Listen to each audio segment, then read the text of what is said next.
नमस्ते मित्रों, इस वीडियो में अपन कक्षा 10वीं के विज्ञान के वस्तुनिष्ठ प्रश्न की जो सीरीज चल रही है उसमें अपन सत्य असत्य पढ़ेंगे। तो इसमें जो फर्स्ट क्वेश्चन है आपका, जिप्सम को उपयुक्त ताप से अधिक ताप पर गर्म करने पर अजल कैल्शियम सल्फेट बनना है, जिसे मृत्तापित प्लास्टर कहते हैं।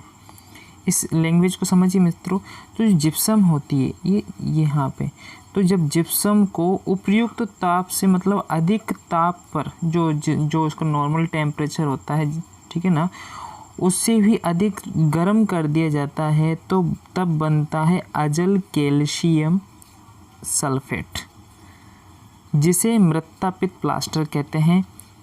ये आपका सत्य है, ठीक है। ये आपका जो आंसर है वो क्या रहेगा, सत्य रहेगा। तो ये आपका आंसर सत्य है, ठीक है। नंबर है नेक्स्ट पॉइंट नंबर 2, सीमेंट को पोर्टलैंड भी कहा जाता है। तो ये भी आपका बिल्कुल राइट है, सीमेंट को पोर्टलैंड भी कहा जाता है, ये आपका राइट है। नेक्स्ट है आपका, सभी क्षारक होते हैं लेकिन सभी क्षारक क्षार नहीं होते। सही है, जो क्षार होते हैं ना उनके अंतर्गत सभी क्षारक आ जाते हैं, लेकिन सभी क्षारकों के अंतर्गत क्षार नहीं आते हैं। तो ये भी आपका आंसर है वो बिल्कुल राइट है, ठीक है। ये भी राइट हो गया, दूसरे नंबर का भी राइट हो गया। अब नंबर 4 पे चलते हैं। नंबर 4 क्या कहता है, खट्टे स्वाद वाले भोज्य पदार्थों में अम्ल पाया जाता है। बिल्कुल, क्योंकि अम्ल की विशेषता ही होती है कि वो खट्टे होते हैं। तो ये बिल्कुल आपका क्या हो गया, राइट हो गया। नंबर 5 देखिए, नंबर 5 क्या कह रहा है, संतरे में साइट्रिक अम्ल होता है, राइट है।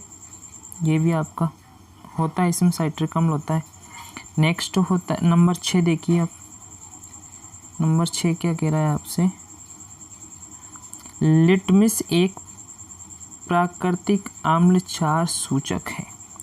जो लिटमस पत्र होता है वो एक लिटमस जो पदार्थ मान लीजिए कि ये कुछ पत्र मान लीजिए एक प्राकृतिक आम्ल क्षार सूचक होता है। तो ये बिल्कुल राइट है, क्योंकि ये आपका अम्ल के बारे में रिप्रेजेंट करता है और क्षार के बारे में रिप्रेजेंट करता है कि ये अम्ल है या फिर क्षार है, ठीक है। तो ये भी आपका आंसर सही है। तो इसमें आपके 6 के 6 ही आंसर, मतलब 6 के 6 जो स्टेटमेंट है आपके कथन वो सारे सही है। तो आपको ये सब समझ में आ गए होंगे, ठीक है। अब चलते हैं अपन अगले पड़ाव की तरफ, जिसमें है एक शब्द और एक वाक्य में उत्तर दीजिए। इसी वीडियो में अपन इसको भी कवर कर ही लेते हैं। तो पहला जो क्वेश्चन है आपका, स्टार्च की आयोडीन विलयन से क्रिया, स्टार्च की आयोडीन विलयन से क्रिया होने पर कौन सा रंग आता है। तो कलर आ जाता है आपका बैंगनी रंग। जब भी आप जो स्टार्च होता है और आयोडीन विलयन से में क्रिया होती है, मतलब आयोडीन के साथ जो क्रिया होती है वो हमेशा जो कलर बनता है वो होता है बैंगनी रंग, बैंगनी रंग, ठीक है। बैंगनी रंग तो आपको पता होगा, बैंगन का जो रंग होता है, अपनी भाषा में बोले तो भटे का रंग, ठीक है। नेक्स्ट देख लीजिए आप नंबर 2,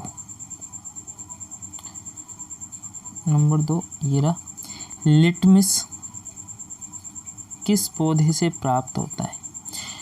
तो जो लिटमस पदार्थ होता है या पत्र होता है वो एक बैंगनी रंग का एक रंजक होता है। क्या होता है, एक रंजक होता है जो लाइकेन नामक पौधे से प्राप्त होता है, ठीक है।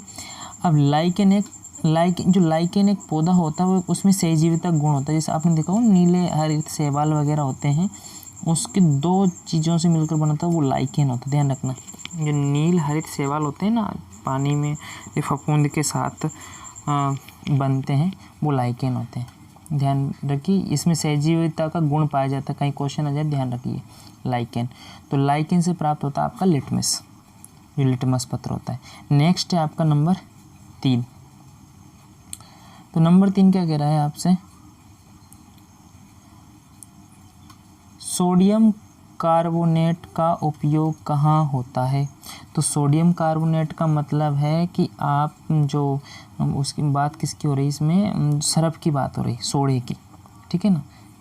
तो सोडियम कार्बोनेट मतलब जो कपड़े धोने का सोडा होता है, मतलब धोने के लिए यूज, तो इसका उपयोग होता है कांच में और साबुन एवं कागज़ उद्योग में।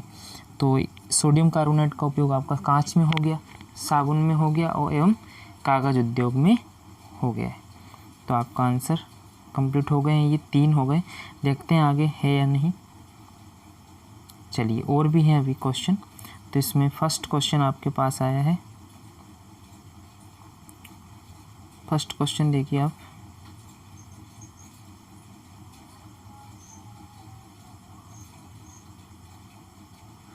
तो 2 प्रबल अम्लों एवं 2 दुर्बल अम्लों के नाम बताइए।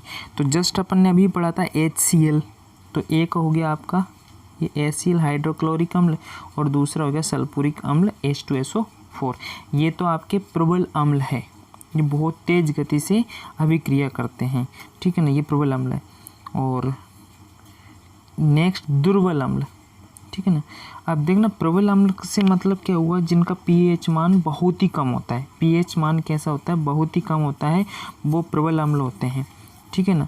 मतलब जो उदासीनीकरण क्रिया होती है, मतलब pH मान 7 से जो दूर स्थित होते हैं। अब चलते हैं दुर्बल अम्ल। अब ये दुर्बल अम्ल होते हैं, एक होता है एसिटिक अम्ल और दूसरा होता है कार्बनिक अम्ल। कहने का मतलब इनका pH मान कैसा रहता है, कम रहता है, ठीक है। इनका pH मान कैसा रहता है, इनका pH मान कैसा रहता है, ज़्यादा रहता है, मतलब 7 के आसपास रहता है, इसलिए ये दुर्बल अम्ल कहलाते हैं, ठीक है।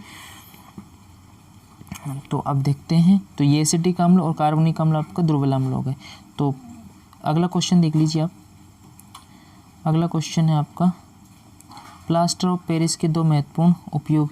तो पहले तो प्लास्टर ऑफ पेरिस होता है क्या, समझ लीजिए। आपने देखा होगा सफ़ेद कलर का एक पट्टा चढ़ाते हैं जब कोई अपने हाथ पैर में किसी प्रकार की चोट लग जाती है, तो फ्रैक्चर हो जाता है, तो उस प्रकार जो पट्टा चढ़ाते हैं ना सफ़ेद वाइट कलर का, वो ही कहलाता है प्लास्टर, जिसे हम अपनी भाषा में बोलते हैं भैया हम प्लास्टर चढ़ गया, वो ही होता है प्लास्टर ऑफ पेरिस, ठीक है ना। तो इसका जो यूज़ होता है वो होता है टूटी हड्डियों को जोड़ने में और दंत चिकित्सा में सांचे बनाने में, मतलब दांतों के जो खांचे होते हैं ना उसको बनाने में यूज़ होता है। अब चलते हैं प्रश्न नंबर नेक्स्ट की तरफ। अगला क्वेश्चन है आपका सीमेंट बनाने के लिए प्रयुक्त कच्चे पदार्थों के नाम लिखिए। मतलब सीमेंट बनाने के लिए अपन को किन किन पदार्थों की आवश्यकता होगी, ठीक है ना, कौन कौन से कच्चे पदार्थों की आवश्यकता होती है। तो पहला है आपका चूना पत्थर। कौन सा पत्थर, चूना पत्थर, जो चूना होता है ना आपका कलई, वो वाला पत्थर। चिकनी मिट्टी और तीसरे नंबर पे है जिप्सम। मोस्ट ध्यान रखना, जिप्सम का फॉर्मूला भी याद रखना, आपको याद होना चाहिए। तो चूना पत्थर, चिकनी मिट्टी और जिप्सम। चूना पत्थर, चिकनी मिट्टी और जिप्सम, ये तीनों ही इम्पोर्टेंट होते हैं किसके लिए, सीमेंट बनाने के लिए, ठीक है ना, यूज़ होते हैं। तीनों को मिलाकर ही सीमेंट बनाया जाता है। अगला क्वेश्चन देखिए, बिरंजक चूर्ण के कोई 2 गुण। बिरंजक चूर्ण जो होता है कि पीले सफ़ेद कलर का चूर्ण होता है, ये लिखा है इसमें, और इसमें तीक्ष्ण गंध आती है। तो इसका पहला गुण क्या है, ये पीला सफ़ेद कलर होता है, इसका चूर्ण होता है और तीक्ष्ण गंधयुक्त होता है। ठंडे जल में विलय होता है, ये ठंडे जल में मिल जाता है, ठीक है। किंतु चूने की उपस्थिति के कारण स्वच्छ विलयन प्राप्त नहीं होता है। जल में विलय तो हो जाता है ठंडे जल में, लेकिन स्वच्छ विलयन प्राप्त नहीं होता, मतलब एकदम साफ सुथरा। किसके कारण नहीं होता है, चूने की उपस्थिति के कारण प्राप्त नहीं होता है। तो ये आपके क्वेश्चन ये फिनिश हो गए आपके, ठीक है। अब चलते हैं अपन नेक्स्ट पड़ाव में, अगर होंगे क्वेश्चन तो, अन्यथा ये वीडियो यहीं समाप्त करते हैं अपन, ठीक है। अब नहीं हमारे पास कोई क्वेश्चन और ये वीडियो अपन यहीं समाप्त करते हैं। तो ये वीडियो आपको पसंद आया है तो लाइक शेयर सब्सक्राइब जरूर करें।